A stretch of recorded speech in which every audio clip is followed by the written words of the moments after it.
Hello viewers, welcome back to my channel মিষ্টি গ্রাম। আমি চন্দ্রিমা আজ হাজির হয়েছি একটা ভিন্ন স্বাদের লাউ চিংড়ি রেসিপি নিয়ে। লাউ চিংড়ি আমরা প্রত্যেকেই বাড়িতে বিভিন্নভাবে বানিয়ে থাকি। আজ আমি আমার পদ্ধতি আপনাদের সাথে শেয়ার করলাম। এইভাবে একবার বানিয়ে দেখবেন, ভীষণই সুস্বাদু হয় খেতে। আশা রাখছি ভিডিওটা আপনাদের পছন্দ হবে। ভিডিও ভালো লাগলে লাইক, শেয়ার আর কমেন্ট করতে ভুলবেন না। চ্যানেলটা যদি এখনো সাবস্ক্রাইব করে না থাকেন তো প্লিজ বন্ধুরা চ্যানেলটি অবশ্যই সাবস্ক্রাইব করে এই বন্ধুর পাশে থাকবেন।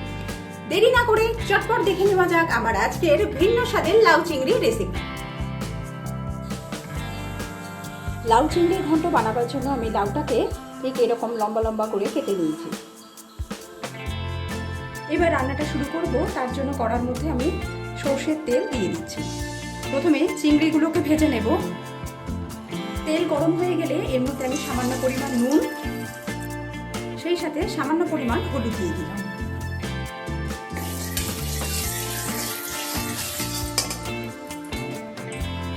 এবার এর মধ্যে আমি বেশ কিছু চিংড়ি দিয়ে দিচ্ছি। চিংড়িটাকে প্রায় 30 থেকে 45 সেকেন্ড সময় নিয়ে একটু ভেজে নেব।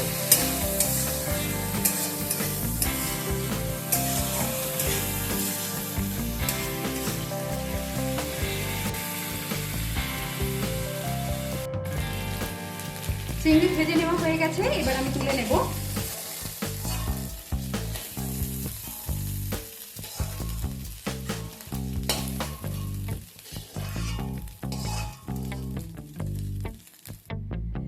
এই যে চিংড়িগুলোকে আমি ভেজে নিয়েছি, এর মধ্যে অর্ধেক চিংড়ি আমি মিক্সিতে দিয়ে সামান্য পরিমাণ জল অ্যাড করে একটা পেস্ট তৈরি করে নেব।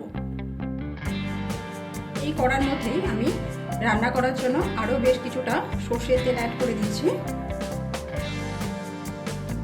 তেল গরম হয়ে গেছে, এবার এর মধ্যে আমি একে একে বেশ কিছু গোটা মশলা অ্যাড করে দেবো। প্রথমেই দিয়ে দিচ্ছি সাদা জিরে, গোটা জিরে। এবার একটা গোটা শুকনো লঙ্কা দিয়ে দিলাম।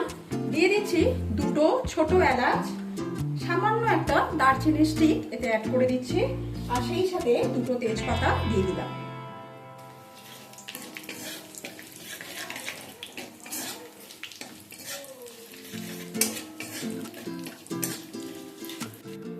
গোটা মশলাগুলো হয়ে গেলে এর মধ্যে ছোট টুকরো করে কেটে রাখা বেশ কিছু আলু অ্যাড করে দিচ্ছি।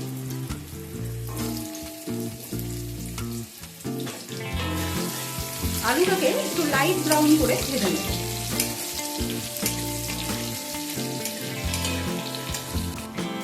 আলু লাইট ব্রাউন করে ভেজে নেওয়া হয়ে গেলে এর মধ্যে আমি আদা আর গোটা জিরেকে বেটে নিয়েছি, এটাকে অ্যাড করে দেবো। প্রায় 2 টিস্পুনের মতো আমি এর মধ্যে দিয়ে দিচ্ছি।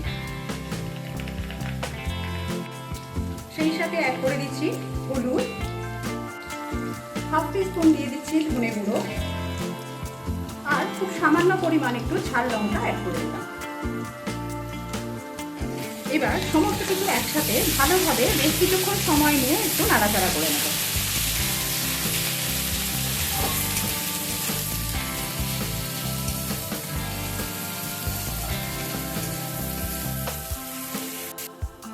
মশলা খুব ভালোভাবে কষিয়ে নেওয়া হয়ে গেলে এর মধ্যে আমি কেটে রাখা লাউ অ্যাড করে দেব।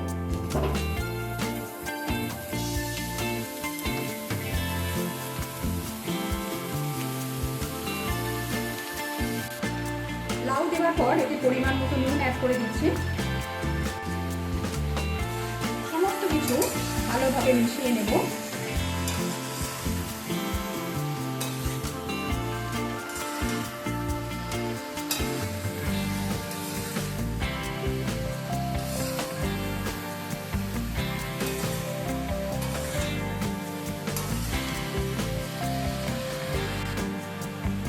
সমস্ত কিছু মেশানো হয়ে গেলে এটাকে আমি চাপা দিয়ে দিচ্ছি। এভাবে লো টু মিডিয়াম ফ্লেমে এটাকে চাপা দিয়ে রান্না করে নেব। মাঝে মাঝে ঢাকনা খুলে একবার করে নেড়ে দিতে হবে। দেখুন একটু জল অ্যাড করে নিই, কিন্তু কতটা পরিমাণ লাউ থেকে জল বেরিয়ে গেছে। আবারও এটাকে কভার করে দিলাম। পুরোপুরি জলটা যতক্ষণ না শুকনো হয় ততক্ষণ এইভাবে রান্না করে নেব। লাউয়ের জলটা প্রায় শুকনো হয়ে এসছে। এই সময় আমি ভেজে রাখা চিংড়িগুলো এর মধ্যে অ্যাড করে দেব।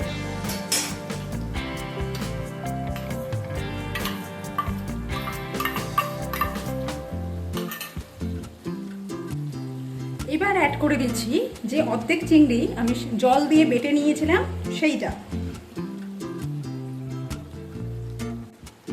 অ্যাড করে দিচ্ছি 4 থেকে 5টা চিড়ে রাখা কাঁচা লঙ্কা।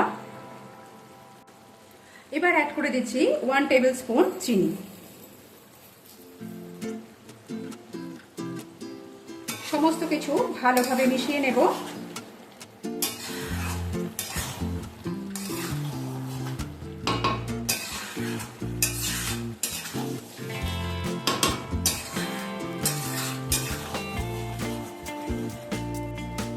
এবার এটাকে আর কভার করব না, ঢাকনা খুলেই গ্যাসের ফ্লেমটা মিডিয়াম টু হাইতে রেখে এর যে জলটা আছে সেটাকে পুরোপুরি মেরে শুকনো করে নেব। পুরোপুরি জলটা শুকিয়ে গেলে নামাবার আগে আমি 1 চামচ ঘি দিয়ে দিচ্ছি। এবার গ্যাসের ফ্লেমটাকে অফ করে দিলাম, দিয়ে ঘিটাকে মিশিয়ে নেব।